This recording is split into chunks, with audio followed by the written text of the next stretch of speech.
Alors justement, on parlait tout à l'heure de fitness. Pour les personnes qui font du sport et qui veulent bien manger, il y a quand même une assiette plus appropriée qu'une autre, non?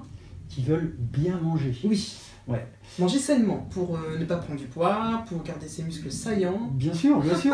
Après, oui, tout à fait. Après, ça dépend des objectifs. Si c'est pour du fitness, par exemple, ça va être différent que pour la musculation, la prise de masse, que de l'endurance, la compétition, puis ça dépend à quel moment. Si on est dans des phases d'entraînement, si on est 3 jours avant une compétition, mais généralement, il y a 3 grands cycles. Il y a tout ce qui est de l'entraînement.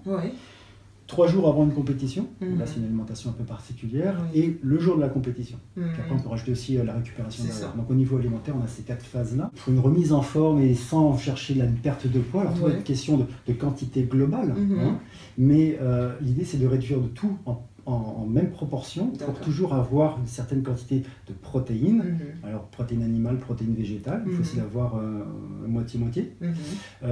Ensuite des glucides complexes.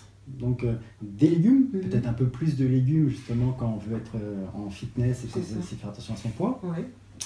Des bons acides gras, ça c'est très important. Souvent les gens qui font du fitness cherchent à réduire toutes les matières grasses, c'est une énorme erreur. Ne serait-ce que pour réduire la cellulite, il faut apporter du gras. D'accord. Il faut apporter du bon gras, c'est-à-dire des bons acides gras essentiels qui vont avoir un rôle anti-inflammatoire sur les tissus gras.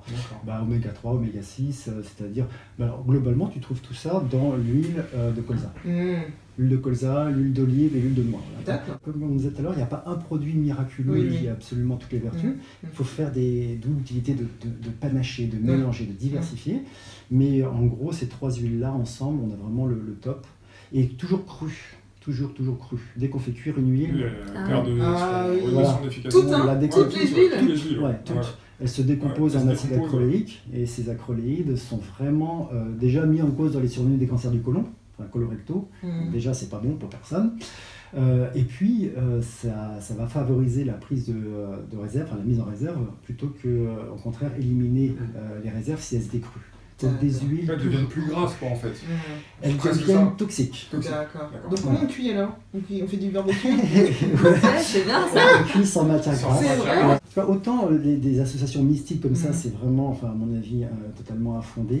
Surtout si on parle d'équilibre, tant nutritionnel que psychologique. Mais autant il y a des choses simples à faire pour améliorer son équilibre alimentaire. Par exemple, typiquement les cuissons sans matière grasse, 0. Voilà. Et c'est complètement faisable. C'est peut-être l'un des points les plus faciles à mettre en œuvre. Mais du coup, tu fais plus de nourriture. Les Colombo, ça c'est fini, hein.